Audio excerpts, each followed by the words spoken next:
ఆయన ఉత్తమ్ కుమార్ రెడ్డి గారు మాట్లాడిందంతా కూడా చాలా సబ్జెక్ట్ బేస్ మీద మాట్లాడారు. వాస్తవంగా చెప్పాలంటే పూర్తిగా కొన్ని నేను చాలా లైవ్ లో చాలా చూశాను. సో ఆయన 2013 నుంచి లాక్కొచ్చారు. అంటే ఎంతవరకు నీటి అంశాల మీద నష్టం కలిగింది, అంతకుముందు ఎలా ఉంది, ఇప్పుడు ఎలా ఉంది అనేది. ఇక్కడ ఏంటంటే ఓన్లీ కాళేశ్వరంకి ఎక్కువ బడ్జెట్ పెట్టి 96,000 కోట్లు, 1,00,000 కోట్ల వరకు పెట్టి ఓన్లీ రంగారెడ్డికి తగ్గించారు. రంగారెడ్డి పాలమూరుకి తగ్గించడం వల్ల ఈ ప్రాజెక్టు నిర్లక్ష్యం చేయడం వల్ల ఆ ఎఫెక్ట్ అంతా కూడా దీని మీద పడింది. ఈ రోజు వీళ్ళు ఇదే నిర్లక్ష్యం రేవంత్ రెడ్డి గారు చేశారని ఆర్గ్యుమెంట్ చేస్తారు. అదే వాళ్ళ ప్రభుత్వంలో ఉన్నప్పుడు దానికి ఏదైతే మనకి కాళేశ్వరం ప్రాజెక్టు మీద ఒక 50,000 కోట్లు ఖర్చు పెట్టి ఇంకో 20,000 కోట్లు, 30,000 కోట్లు ఈ రంగారెడ్డి కలిపి చేసుంటే ఖచ్చితంగా దాని ఇంపాక్ట్ బాగా చూపించేది కదా. ఒకదాని మీద ఎక్కువ పెట్టడం ఎందుకని ఇప్పుడు ఇదే అంశం ఏపీలో కూడా ఉంది.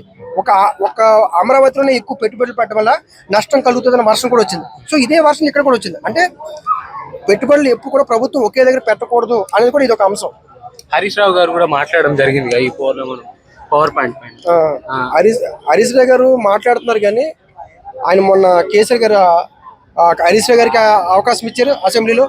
అదేవిధంగా తలసాని శ్రీనివాస్ యాదవ్ గారికి, సబితేందర్ రెడ్డి గారికి, ముగ్గురికి అవకాశం ఇచ్చారు. కానీ ఇక్కడ కవిత గారు చేసిన ఒక వ్యాఖ్యలు ఉన్నాయి. ఈ ముగ్గురు కూడా ఎవరు మాట్లాడకుండా పూర్తిగా హరీష్ రావు గారే మాట్లాడతారని చెప్పడం వల్ల బీఆర్ఎస్ పార్టీని హరీష్ రావు గారే లీడ్ చేస్తున్నారు, బీఆర్ఎస్ పార్టీని హరీష్ రావు గారి గుప్పట్లో ఉంది అన్న వర్షంలో కవిత గారు చెప్పుకొచ్చారు. సో ఎవరికైతే బాధ్యత ఇచ్చారో ముగ్గురికి అవకాశం ఇవ్వాలి.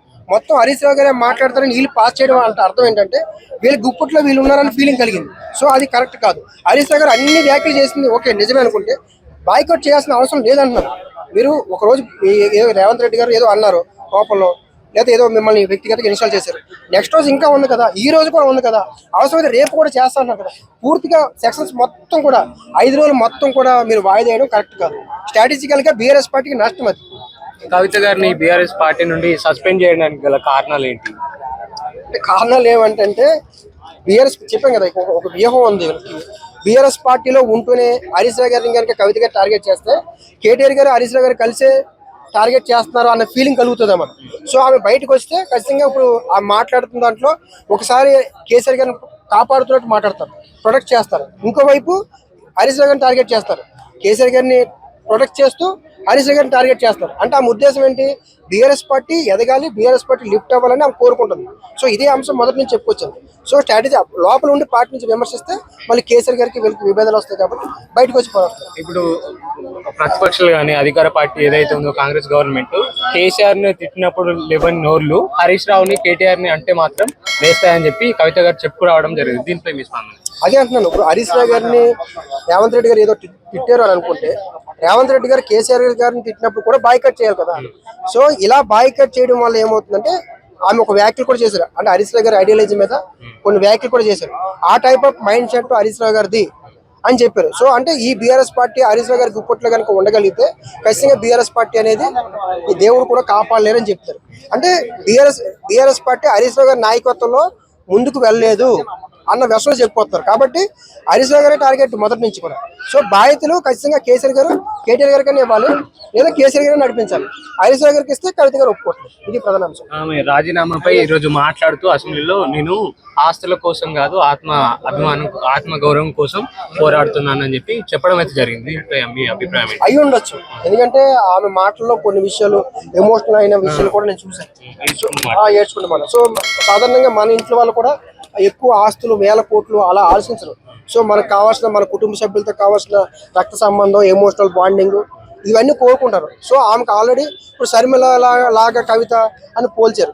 సో శర్మిల గారికి ఏ పదవులు రాలేదు, కానీ కవిత గారికి కేసీఆర్ గారు అన్ని రకాల న్యాయం చేశారు. పదవుల్లో కానీ లేకపోతే అన్ని రకాల ప్రియారిటీ ఇచ్చారు. ఆమె యొక్క తెలంగాణలో 3వ ప్లేసు కేసీఆర్ గారి తర్వాత కేటీఆర్ తర్వాత హరీష్ రావు గారు, ఆ తర్వాత 4వ ప్లేస్లో ఆమెకి ఈ తెలంగాణ రాష్ట్రంలో అంత ప్రియారిటీ కేసీఆర్ గారు ఇచ్చారు. ఆమెను అంత పొలిటికల్ లిఫ్ట్ చేశారు. శర్మిల గారికి ఆ రకమైన ఏ అవకాశం లేదు కదా.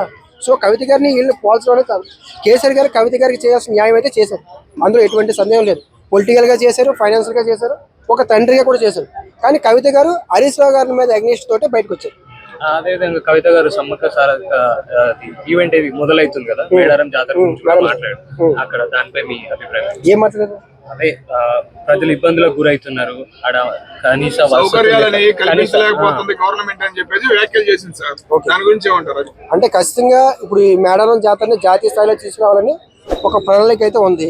సో ఇప్పుడు రేవంత్ రెడ్డి గారిని కొన్ని ప్రజా అంశాల మీద కవిత గారు క్వశ్చన్ చేస్తున్నారు. సో హరీష్ రావు గారు కూడా మనం చెప్పింది ఏంటంటే, కవిత గారు మూసీ నది అంశం ఉంది, జిహెచ్ఎంసీ డీలిమిటేషన్ అంశం ఉంది, ఈ రెండు అంశాల మీద కూడా మీరు పోరాటం చేయొచ్చు, కానీ ఆ రెండు అంశాలు కూడా వదిలేశారు అని చెప్తారు. అంటే కవిత గారు కొన్ని ప్రజా అంశాలు మాట్లాడుతూ ఒకసారి హరీష్ రావు గారిని టార్గెట్ చేస్తూ, మళ్ళీ రేవంత్ రెడ్డి గారు మళ్ళీ కేసీఆర్ గారిని ఏమైనా తిడితే మళ్ళీ రేవంత్ రెడ్డి గారు కౌంటర్ ఇస్తూ ఆ రకమైన మూవ్మెంట్ కవిత గారు చేస్తారు.